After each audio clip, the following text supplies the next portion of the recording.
교회 모이셔서 귀한 찬양 준비해 주시고 늘 은혜 찬양 준비해 주셔서 감사합니다. 오늘도 예배 드리는 각 신명 가운데 성령의 충만한 역사가 함께 하실 줄 믿습니다. 이번 추석 명절에 가장 듣고 싶은 말이 무엇입니까? 가장 듣고 싶은 말이 무엇입니까? 설문조사를 했습니다. 1837명이 응답했는데 가장 듣고 싶은 1위가요, 용돈 받아 가거라 이거더라고요. 그러면 온대요. 용돈 받아 가거라. 그 다음이 너희를 보니 힘이 난다. 세 번째가 보니까요, 연휴도 긴데 여행이나 다녀오렴. 여행 갔다 오라는 거예요. 네 번째가요, 너는 갈수록 예뻐진다. 그 다음 순위가 이렇습니다. 추석날 명절 음식 얼마나 어렵습니까? 그러니까 음식은 그냥 나가서 먹자. 이번 추석 명절에 듣고 싶어하는, 사람들이 듣고 싶어하는 말입니다. 등잔 밑이 어둡다라는 그런 말이 있습니다. 의미는 다 알겠지요. 등잔 밑, 가장 가까운데, 거리로 봐서는 가장 가까운데 가장 소외가 될 수가 있다는 거예요. 가족은 가장 가까운 공동체입니다. 늘 일상 봐야 되고 매일마다 봐야 돼요. 그렇기 때문에 너무 편하기 때문에, 익숙하기 때문에 등잔 밑이 어두울 수가 있는 것입니다. 가족 간에 더 소외감을 느낄 수도 있고 더 외로움을 느낄 수가 있는 거예요. 가까운 사람일수록 마음을 담아서요, 더 상대방의 마음을 헤아려야 됩니다. 내가 하고 싶은 말이 아니라 상대방이 어떤 말을 듣고 싶어 하는가 늘 생각을 해야 되는 거예요.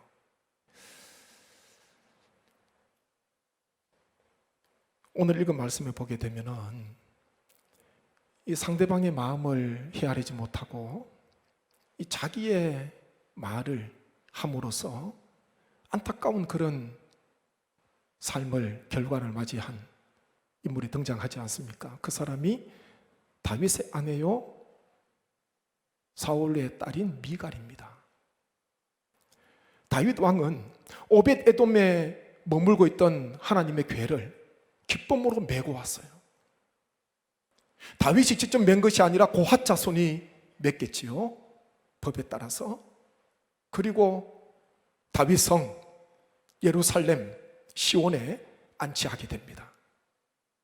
미리 준비한 그곳에 안치를 하게 되고, 다윗이 하나님의 궤가 다윗 성에 들어올 때에 얼마나 기뻤던지, 하나님 앞에 춤을 추는 거예요. 얼마나 기뻤던지. 그런데 그 자리에 온 백성이 함께 은혜의 자리, 하나님의 궤가 들어오는 그 영광의 자리에 함께 하고 있는데 가장 가까이 있는 다윗의 아내 사울의 딸은요, 그 자리에 함께 하지 못합니다. 누구보다도 다윗 곁에서 함께 춤추면서 같은 마음으로 하나님 앞에 찬양하고 영광 돌려야 되는데, 온 백성이 함께하는 그 자리에 가장 가까이에 있는 다윗의 아내는요, 그 자리에 함께하지 않았어요. 이 얼마나 안타까운 상황입니까? 왜 그러냐 하면요, 남편 다윗을 없이 여기는 마음이 있었거든요. 교만이에요. 교만은 높은 곳에서 내려다보는 것입니다. 다윗이 모든 예식을 다 마치고 난 뒤에 집으로 돌아옵니다. 그런데 성경에 보게 되면은 다윗이 가족을 축복하기 위해서 집으로 돌아올 때에 그렇게 기록을 하고 있습니다. 다윗이 온 백성들을 다 축복했어요. 그리고 이제는 집에 가서 가족들을 축복하리라, 그런 마음으로 집으로 왔는데 뜻밖의 말을 듣게 됩니다. 아내인 미갈이요 업신여기는 말을 하지 않습니까? 한번 말씀 보시죠. 20절 말씀 함께 읽습니다. 다윗이 자기의 가족에게 축복하러 돌아오매 사울의 딸 미갈이 나와서 다윗을 맞으며 이르되 이스라엘 왕이 오늘 어떻게 영화로우신지 방탕한 자가 염치 없이 자기의 몸을 드러내는 것처럼 오늘 그의 신복의 계집종의 눈앞에서 몸을 드러내셨도다 하니. 아멘. 다윗은 여호와 앞에서 얼마나 기뻤던지, 여호와의 괴가 이제 예루살렘으로, 다윗성으로 돌아오는구나, 그것을 보면서요 얼마나 덩실덩실 춤을 춘 거예요. 얼마나 기뻤는지 모릅니다. 그러다가 원치 않는 일이 일어나게 되지요. 그만 속살이 보이는 그런 일이 일어나게 됩니다. 그것을 본 아내는 미갈은요 업신여기는 거예요. 그러면서 좀 전에 그 말씀해 보니까 이 남편 다윗에게 무슨 말을 합니까? 방탕한 자가 염치 없이 자기 몸을 드러내었다, 그렇게 말하고 있습니다. 방탕한 자처럼, 부끄러운 줄도 모르고 왕의 채통을 지키지도 못하고 그 여인들 앞에서 자기 몸을 드러냈다고 그렇게 업신여기는 말을 하지 않습니까? 참 이게 안타까운 거예요. 은혜의 자리에 함께 하지도 못하고 온종일 하나님의 궤를 모시기 위해서 수고하고 애쓴 남편을, 다윗을 위로하고 격려하지 못하고, 여보 이제는 됐습니다. 당신이 그토록 원하던 하나님의 궤를 모셨으니까 하나님께서 우리 나라를, 하나님께서 민족을 하나님께서 지켜주시고 보호해주시고 하나님께서 은혜를 베풀어 주실 것입니다. 뭐 이런 말을 다윗이 올 때에, 남편이 올 때 가장 먼저 해야 되는데 전혀 뜻밖의 이야기를 합니다. 미갈의 마음속에는요 은혜가 없어요. 하나님의 은혜를 보지 못했습니다. 그러니까 함께하는 그 은혜의 자리에 혼자 집에 있었던 거예요. 마음이 교만했습니다. 기울어진 그릇에는 물을 담을 수 없다라는 말이 있습니다. 그릇이 기울어져 있으면 물을 담을 수가 없어요. 기울어진 그릇 바로 해야 됩니다. 비뚤어진 마음 바로 잡아야 돼요. 교만한 마음 다 무너뜨려야 됩니다. 오늘 말씀에 읽은 본문에 보면 이 미갈을요 다윗의 아내 그렇게 표현하지 않습니다. 사울의 딸 미갈, 두 번이나 반복을 하고 있습니다. 사울의 딸 미갈. 사울 왕이, 아버지 사울이 어떤 인물인가 우리에게 시사하는 거예요. 미갈이 자기 아버지 사울하고 너무 닮은 거예요. 하나님께서 보시기에 좋은 점을 닮아야 되는데 아버지의 교만, 아버지의 불순종, 아버지의 고집, 그 안타까운 모습을요 딸 미갈이 고스란히 닮았습니다. 결과가 어떻게 되는가? 23절 말씀 한번 보시죠. 23절 함께 읽습니다. 그러므로 사울의 딸 미갈이 죽는 날까지 그에게 자식이 없으니라. 아멘. 오늘 이 본문은 이렇게 마치고 있습니다. 그러므로, 접속사지요. 그러므로는 인과예요. 앞에 있었던 내용에 대한 결과를 말씀하고 있습니다. 결과에 대해서 이야기할 때에 그러므로, 앞에 이야기를 다 하고 난 뒤에 그러므로 이제 결론을 내는 거예요. 미갈의 결론에, 인생의 결론이 무엇인가? 그러므로 사울의 딸 미갈이 죽는 날까지 그에게 자식이 없으니라. 한 줄로 결론냈습니다. 하나님께서 결론 낸 거예요. 죽는 날까지 자식이 없었다는 것은 두 가지 의미입니다. 좁은 의미로는 그날 이후로 다윗은요 미갈을 가까이 하지 않습니다. 자기 아내임에도 불구하고 품지 않아요. 아내를 가까이 하지 않습니다. 첫 번째 좁은 의미로는 그런 의미가 있고, 더 넓은 의미로는요 하나님의 심판, 하나님의 징계입니다.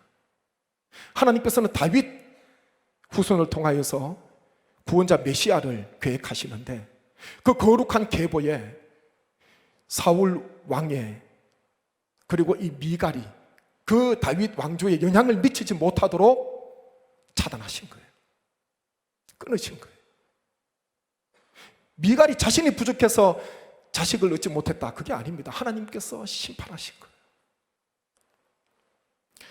지난주에 한나의 노래에 대해서 함께 말씀을 잠시 나누었습니다. 한나가 경험한 것, 철저히 체험한 하나님, 그것은요, 하나님은 겸손한 자를 높이시고 교만한 자를 낮추신다.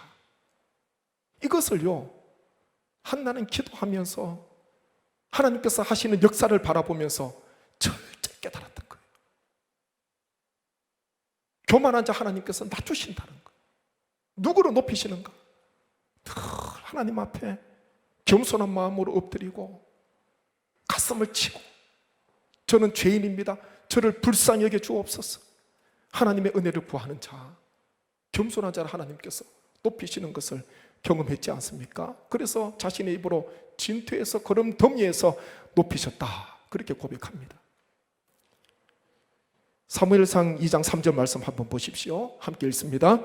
심히 교만한 말을 다시 하지 말 것이며 오만한 말을 너희의 입에서 내지 말지어다. 여호와는 지식의 하나님이시라 행동을 달아보시느니라. 아멘. 아마 이 구절은 분인날을 생각하면서 했던 구절일 거예요. 분인나에게는 자식이 있어서 나는 자식이 있는데 자식이 없는 한나, 얼마나 괴로울까, 얼마나 외로울까, 마음이 아플까. 옆에서 다독거려 줘야 되는데 그 앞에서 내 자식 자랑할 수도 없을 것인데 오히려 자식이 없는 한나를 얼마나 괴롭혔던지, 오만한 말로, 교만한 말로 그렇게 괴롭힌 것이죠. 그래서 한나는 그렇게 노래하고 있습니다. 심히 교만한 말을 다시 하지 말 것이며 오만한 말을 너희 입에서 내지 말지어다, 그렇게 말하고 있습니다.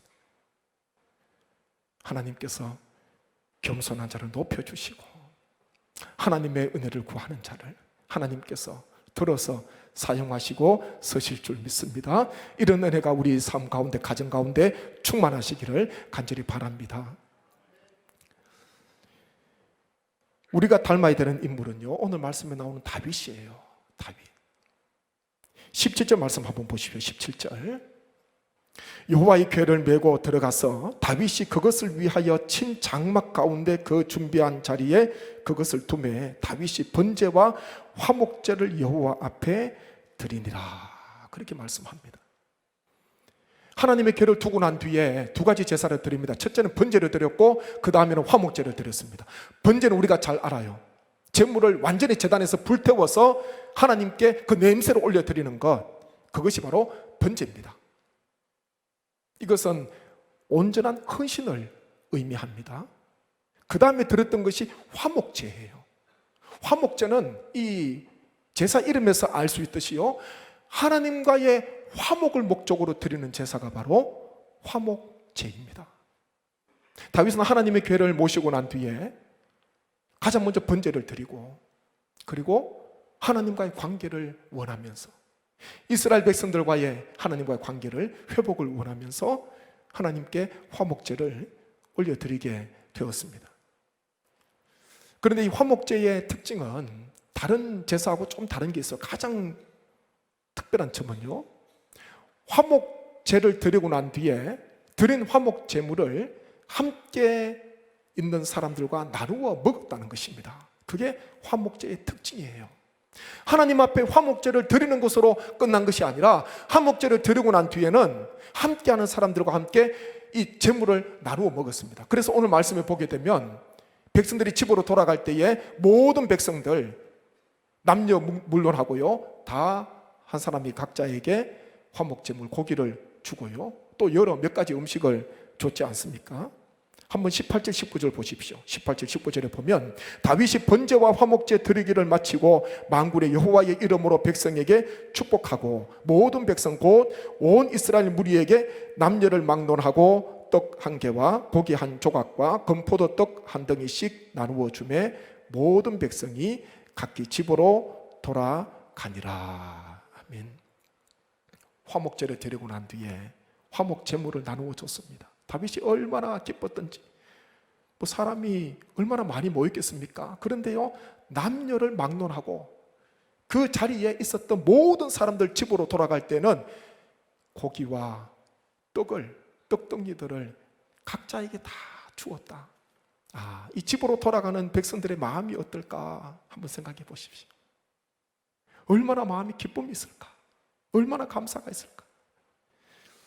집으로 돌아갈 때에 손에 뭔가가 들려 있으면요, 때로는 행복할 때가 있잖아요. 행복할 때가 있어요.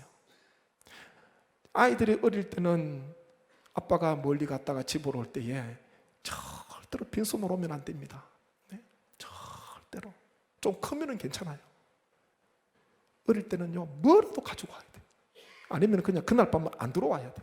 예? 밖에서 노숙해야 돼. 뭐라도 가지고 와야 돼. 예? 뭐라도. 애들은 그게 얼마나 기대함이 크겠습니까? 들고 가는 사람도 마음에 얼마나 기쁨이 있는지 몰라요. 여기에서 우리는 하나님께서 베풀어 주신 은혜가 얼마나 큰지 기쁨을 알게 되는 것입니다. 화목제는요, 1차적으로 하나님과의 관계 회복입니다. 그 다음에는요, 거기에서만 그치는 것이 아니라, 끝나는 것이 아니라 이웃과의 화목을 도모하기 위한 제사라는 것입니다. 하나님 앞에서는 화목제를 잘 드렸습니다. 그런데 화목제 드리고 난 뒤에 관계에서는 불화가 생긴다면 그것은요, 헌제자의 삶이 아니라는 것입니다. 그렇기에 화목제 드리고 난 뒤에 화목제 제물 고기를요, 백성들에게 나누어 주면서, 음식을 나누어 주면서 화목을 일구는 것 아닙니까? 백성들이 그날은요, 다툼이 아무도 없었을 거예요. 네. 집에 가서 맛있게 음식을 먹고 화목을 일구는 그런 삶을 살았을 것입니다. 우리 예수님께서는 친히 화목 제물로 이 땅에 오셨습니다. 구약의 제사는 짐승을 잡아서 화목 제물로 드려야 되는데, 예수님께서는 친히 주님의 몸을 화목 제물로 십자가에 내어 주심으로써 하나님과 우리 사이를요, 화목케 하셨어요. 그리고요, 우리와 이웃 사이를 화목하게 해 주셨습니다. 에베소서 2장 13절 14절 말씀 보십시오. 이제는 전에 멀리 있던 너희가 그리스도 예수 안에서 그리스도의 피로 가까워졌느니라. 멀리 있던 너희, 누구를 이야기하냐면요, 이방인을 이야기하고 있는 거예요. 전에는 멀리 있었는데 도저히 가까워질 수 없는 그런 관계인데, 그리스도 예수 안에서 그리스도의 피로 가까워졌다, 바울은 증언하고 있습니다. 이어서 14절에 보게 되면, 그는 우리의 화평이신지라 둘로 하나를 만드사. 이 둘도 뭐냐 하면요, 이방인과 유대인, 자유인과 종, 그 이야기 하는 거예요. 가깝지만 너무나 먼 당신이에요. 도저히 화목할 수 없는데, 그는 우리의 화평이신지라 둘로 하나를 만드사 원수된 것 곧 중간에 막힌 담을 자기 육체로 허시고, 그렇게 말씀하고 있습니다. 자기 육체로 화목 제물이 되셔서 하나님과 우리 사이를 화목하게 하시고, 또 우리와 이웃의 관계를요, 주님께서는 화목하게 해주신 거예요. 주님께서 이 땅에 오신 것, 죄로 끊어지고 죄로 단절된 것, 불화가 생기고 시기가 있고 미움이 있고 질투가 가득한, 하나님을 경배해야 되는데 자기 곁길로 가게 되는 수많은 사람들, 화목하도록 하기 위해서 하나님 안에서 하나님과의 관계뿐만 아니라 사람과의 관계 속에서도 화목한 삶을 살도록 하기 위해서요, 우리 주님께서 이 땅에 오신 거예요. 화목 제물로 이 땅에 오신 것입니다. 잠언 17장 1절 말씀 한번 보십시오. 잠언 17장 1절 말씀 되겠습니까? 함께 읽겠습니다. 마른 떡 한 조각만 있고도 화목하는 것이 제육이 집에 가득하고도 다투는 것보다 나으니라. 아멘. 로마서 12장 18절입니다. 할 수 있거든 너희로서는 모든 사람과 더불어 화목하라. 아멘. 바울은요, 할 수만 있거든, 할 수만 있거든, 너희로서는 모든 사람과 더불어 화목하라. 화목하기를 힘쓰라는 거예요. 그리스도인은 화목하기를 애쓰라는 것입니다. 우리 주님께서도 이런 말씀을 하셨습니다. 마태복음 5장 23절 24절 말씀 함께 보겠습니다. 그러므로 예물을 제단에 드리려다가 거기서 내 형제에게 원망 들을 만한 일이 있는 것이 생각나거든 예물을 제단 앞에 두고 먼저 가서 형제와 화목하고 그 후에 와서 예물을 드리라. 아멘. 아주 귀한 말씀을 하셨습니다. 예물을 드리려다가 혹 원망 들을 만한 일이 생각나거든 예물을 제단 앞에 두고 어떻게 말씀합니까? 먼저 가서 형제와 화목하고 그 위에 와서 예물을 드리라 그렇게 말씀합니다. 그런데 이게요 참 어려워요. 참 어렵습니다. 한 주간의 삶 속에서 화목한 삶을 살고 주님 앞에 나와서 예배 드리면 얼마나 좋겠습니까? 오늘 하나님 앞에 예배 드리고 난 뒤에 삶 속에서 할 수만 있다면 모든 사람과 더불어서 화목을 이루는 삶을 살아간다면 다음 주일날 얼마나 하나님께서 또 우리의 예배를 기쁘게 받으시겠습니까? 그런데요 그렇지 않을 때가 너무 많아요. 너무 많아요. 그냥 화목해야 되겠다 애쓰지도 못하고 그냥 스스로 단념해버리는, 관계를 심지어는 끊어버리고 멀리해버리는 그런 일들도 우리에게 있지 않겠습니까? 그래서 바울은요 할 수만 있다면 화목하라는 거, 노력하라는 거.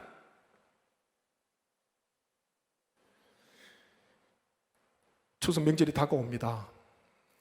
명절 때 항상 듣는 뉴스가 있어요.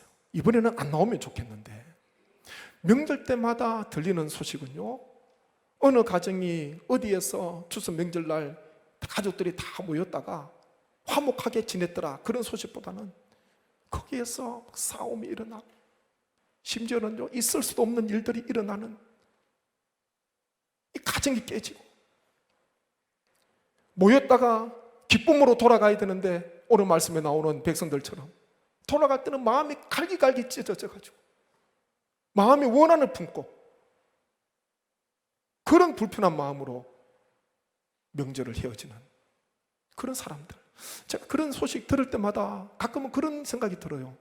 차라리 안 모였으면 어떻게 됐을까. 이번에 명절을 맞이해서 사랑하는 가족들, 친척들 만나겠지요. 다 내 마음 같지 않아요. 다 내 마음 같지 않습니다. 그렇지만 우리는요 그리스도께서 화목 제물이 되셔서 화목하게 하셨다는 것을 꼭 기억하셔서 바울의 권면처럼 할 수만 있다면 모든 사람과 더불어 화목하라는 이 바울의 권면을 마음속에 꼭 품으셔서 그리스도의 사랑으로 함께 음식을 나누고 그리스도 안에서 화목한 귀한 명절, 귀한 만남, 귀한 시간 되시기를 주님의 이름으로 축복합니다. 한번 기도하겠습니다. 말씀을 생각하면서 아버지 하나님, 화목하라 말씀하셨는데 우리 주님께서는 화목 제물로 오셨는데 하나님 앞에 우리는 예배는 끊임없이 드리지만 내 삶 속에 진정 화목이 있는가? 화평이 있는가? 평화가 있는가? 아버지, 우리의 연약함을 용서해 주시고 하나님께서는 중간에 막힌 담을 허물어 주셨고 가깝게 해주셨는데 오히려 나의 부족함으로 나의 연약함으로 담을 쌓고 있지 않는가? 주여, 이번 명절은 혹 쌓인 담이 있다면 다 허물게 하시고 예수 그리스도 사랑으로 다 무너뜨릴 수 있도록 주의 역사해 주셔서 그리스도 사랑 안에서 화목하게 되는 귀한 기쁨이 충만케 하여 주옵소서. 간절한 마음으로 기도하겠습니다. 아버지 하나님, 은혜를 감사합니다. 주여, 이 시간도 저희를 불러주시고 하나님 앞에 나와서 예배드리며 말씀을 상고할 수 있도록 은혜 주셔서 감사합니다. 주여, 주님께서는 화목 제물로 이 땅에 오셔서 하나님과 우리 사이를 화목해 하시고 우리와 이웃 사이를 화목해 하셨는데 주여, 우리가 다시 죄로 말미암아 연약함으로 말미암아 시기와 질투와 욕심으로 말미암아 담을 쌓고 있지 않는지, 화목을 깨뜨리고 있지 않는지 주여, 우리의 삶을 돌아보기를 원합니다. 아버지여, 우리의 삶 속에 평강이 임하게 하시고 화목이 임하게 하시고 화평과 평강이 넘치게 주님 역사해 주셔서 이번 명절 만나는 가족과 만나는 사람들마다 화목을 이루는 귀한 기쁨이 있는 귀한 시간들이 되게 하여 주옵소서. 오가는 길을 하나님께서 평강으로 역사하여 주시고 그리스도의 사랑, 예수 그리스도의 복음을 증거하는 은혜의 시간이 되게 하여 주옵소서. 감사하옵고 예수님의 이름으로 기도하옵나이다. 아멘. 함께